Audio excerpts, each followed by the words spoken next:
Beleza, então agora a gente vai falar sobre as misturas de soluções sem reação e vamos começar falando das misturas de soluções sem reação iguais, né, com o mesmo soluto. Então uma situação é como essa, que está aqui ilustrada.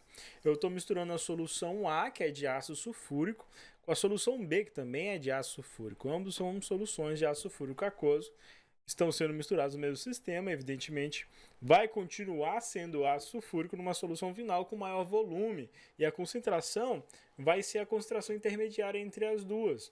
A lógica de uma mistura sem reação com o mesmo soluto é como se eu misturasse, por exemplo, um suco de maracujá com outro suco de maracujá, só que um suco muito forte, outro suco muito fraco, o resultado disso é suco de maracujá ainda, né? É suco de maracujá com uma concentração intermediária. Nessas situações, a gente pode fazer por regra de 3, só que vai exigir alguns passos a mais, ou podemos fazer por expressão.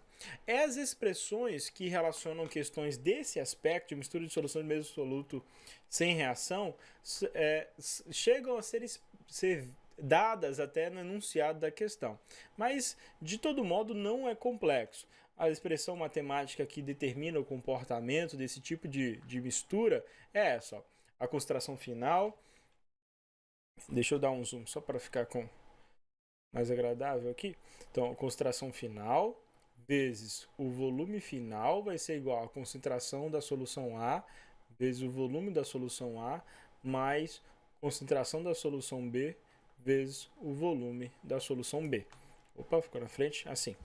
Essa é a expressão matemática para esse tipo de mistura. É uma expressão grande, mas ela não é complexa. Então aqui nós temos as duas grandezas, concentração e volume relacionado às condições final.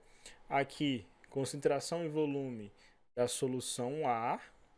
E aqui, concentração e volume da solução B. Feito isso, a gente pode resolver. Lembrando que se por acaso eu faço uma mistura de 3 itens, né, 3 soluções juntas agora, é só adicionar mais um termo aqui nessa equação, né, CC, VC, e daí por diante podemos dar continuidade nesse sentido aí. Vamos supor, aplicando aqui a esse exemplo, vamos supor aqui já... Esse tem que a gente tem que fazer na forma prática, né? Vamos supor que essa solução A aqui ela tem a concentração de 5%.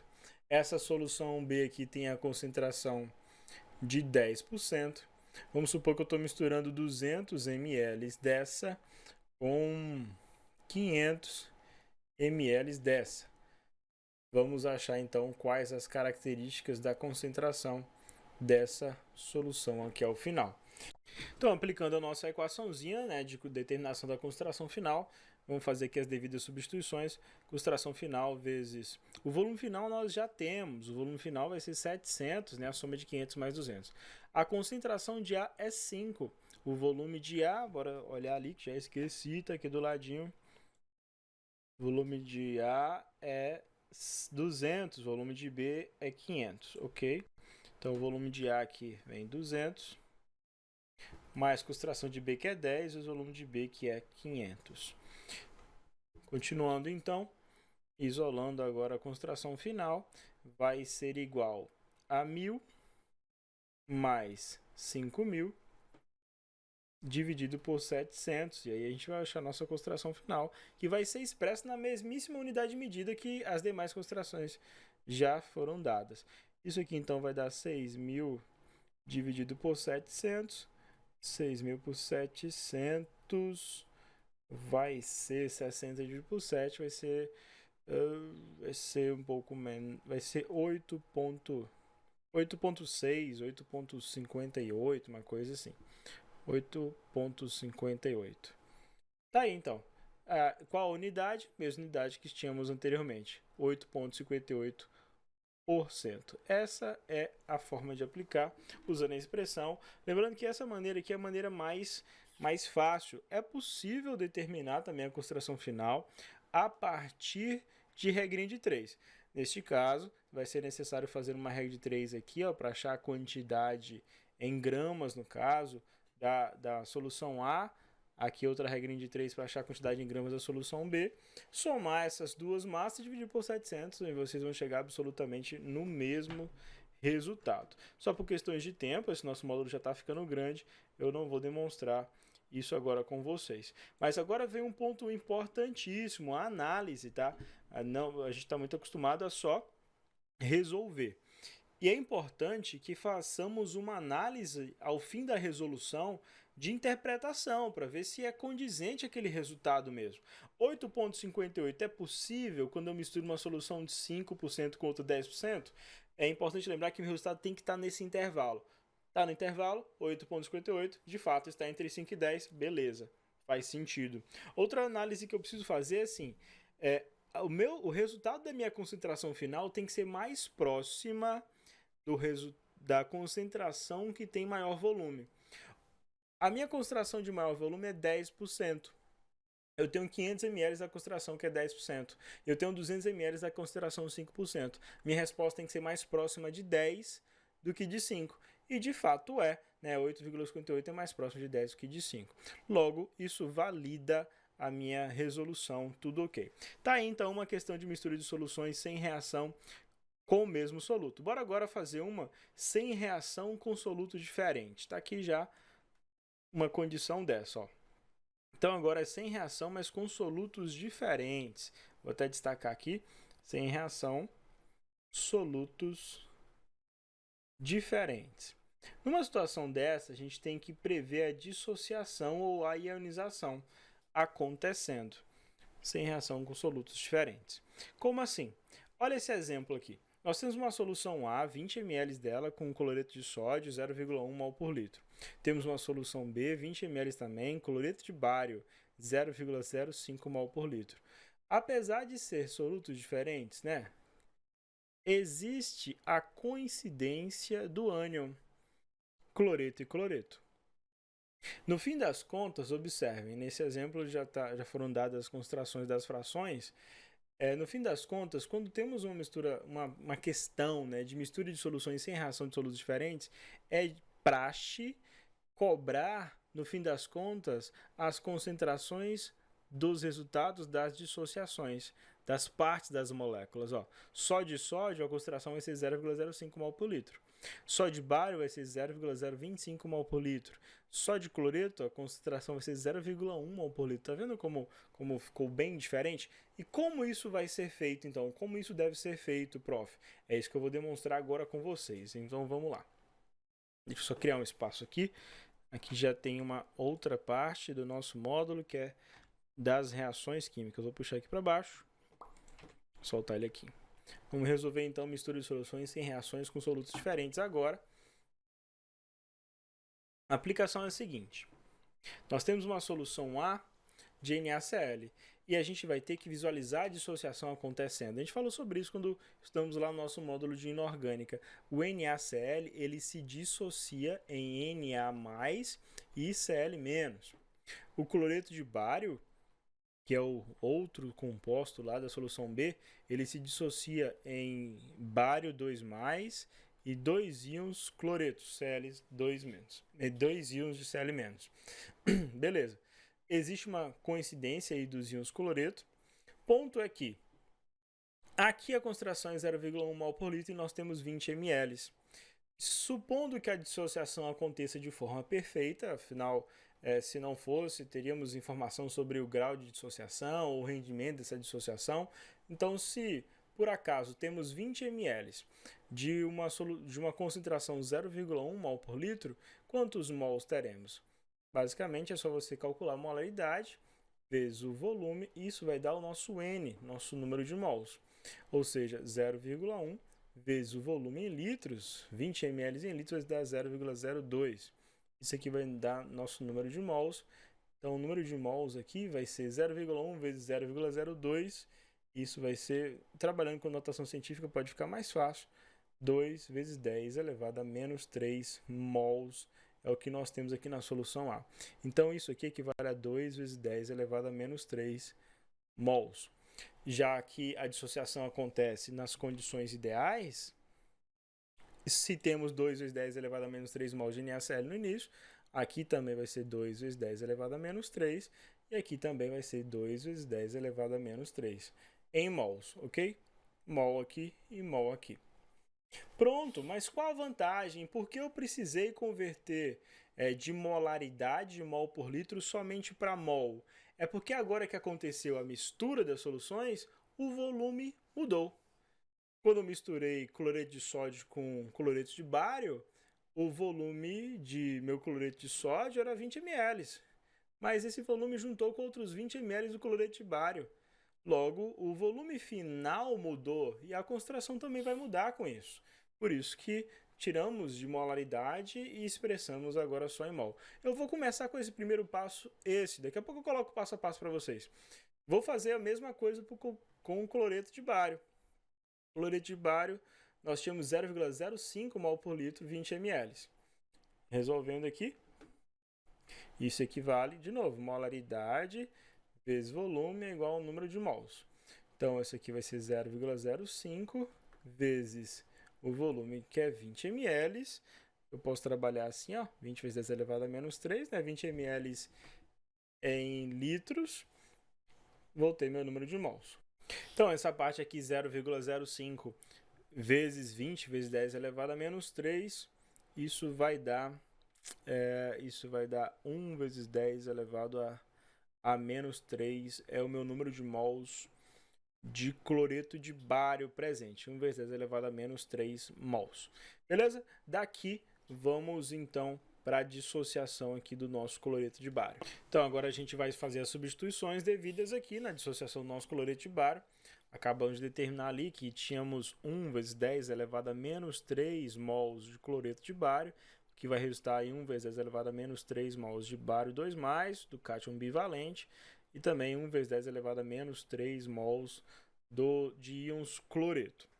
Feito isso, agora a gente pode partir para os cálculos de concentrações, lembrando que, já que a nossa molécula sofreu completa dissociação, as concentrações devem ser medidas dos produtos da dissociação. Vamos começar com o sódio, então. Calculando, então, qual a concentração molar do sódio. Lembrando também que concentração molar pode ser escrita assim, ó, dentro de colchetes. Esse é o símbolo e o PAC para as concentrações molares, mol por litro, que basicamente é o número de mols dividido pelo volume. A concentração do sódio, então, vai ser 2 vezes 10 elevado a menos 3 mols, né, de sódio que nós temos, dividido pelo volume final da mistura lá. E o volume final da mistura foi 20 ml mais 20 ml, 40 ml, que em notação científica, ml, né, M é mili vezes 10 elevado a menos 3 litros, é 40 vezes 10 elevado a menos 3 litros. Fazendo aqui, pronto, teremos nossa concentração do sódio mais lá na nossa solução. Essencialmente, então, vamos trabalhar a notação aqui. 10 a menos 3 dividido por 10 elevado a menos 3, corta. 2 dividido por 4 é 0,5. 2 dividido por 40 vai ser, então, 0,05 mol por litro, nossa concentração do íon sódio. Já encontramos a concentração do 1. Agora, vamos fazer a concentração do íon bário, do bário 2+. Mesmo esquema, número de mols dividido por volume, deixa eu só arrastar para baixo aqui. Lembrando que, no caso do bário, a gente determinou agora há pouco que a concentração do bário 2+, é 1 vezes 10 elevado a menos 3 mols dividido por 40, o mesmo volume, né? Afinal, a mistura é uma mistura de soluções do mesmo recipiente, 10 elevado a 3 litros. Resultado disso aqui, então, vai ser que a concentração dos íons bário 2+, vai ser, de novo, 10 a menos 3, 10 a menos 3 a gente cancela, fica 1 dividido por 4, 1 dividido por 40, adiciona um 0, 1 dividido por 4 é 0,25, então 0,025 mols por litro. Achamos a concentração do sódio, vou até dar uma pintadinha aqui, ó, a concentração de sódio, agora a concentração do bário, falta a concentração do íon cloreto. E o íon cloreto tem condições muito particulares, porque ele está presente, olha só, ele está presente nas duas soluções. Então, a concentração do cloreto vai sofrer influência, né, dessas duas. Em relação ao íon cloreto, nós temos uma situação ali de mistura de soluções de mesmo soluto. Para o íon cloreto, é uma mistura de soluções de mesmo soluto. Para o sódio e para o bário, em suma, é uma mistura de soluções resultando na diluição. É uma mistura de soluções de soluto diferente. Tá. Bora fazer então essa mistura de soluções de mesmo soluto por causa do íon cloreto. Viu que para o íon cloreto, ele tá, ó. Nós temos de uma solução 2 vezes 10 elevado a menos 3 mols, para outra é 1 vezes 10 elevado a menos 3 mols, só que agora um ponto importantíssimo precisa ser considerado. Observem que para cada um cloreto de bário, considerando o balanceamento mesmo desse processo, ó, tem o número 1 subentendido aqui, ó. Para cada um cloreto de bário, um íon bário 2+ é liberado, e olha só, 2 cloretos são liberados. Então quer dizer que aqui, ó, nessa quantidade que colocamos aqui, da dissociação completa do cloreto de bário, isso precisa ainda ser multiplicado por 2. Essa vai ser a nossa quantidade de íons cloretos advindos da dissociação do cloreto de bário.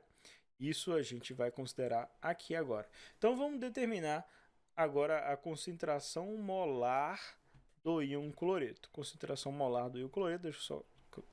Ah, beleza, tá aí o espaço. Íon cloreto, número de mols dividido pelo volume, a concentração do íon cloreto, então agora vai ser... Meu número de mols vai ser a soma daqueles dois, que vai dar 2 vezes 10 elevado a menos 3, mais 2 vezes 10 elevado a menos 3. De onde mesmo, professor? Já me perdi aqui. Aqui de cima, ó. Estou pegando 2 vezes 10 elevado a menos 3, que foi liberado aqui, com o 2 vezes 10 elevado a menos 3, né, resultado da multiplicação da segunda dissociação aqui do cloreto de bário. Isso vai resultar num número de mols de 4 vezes 10 elevado a menos 3.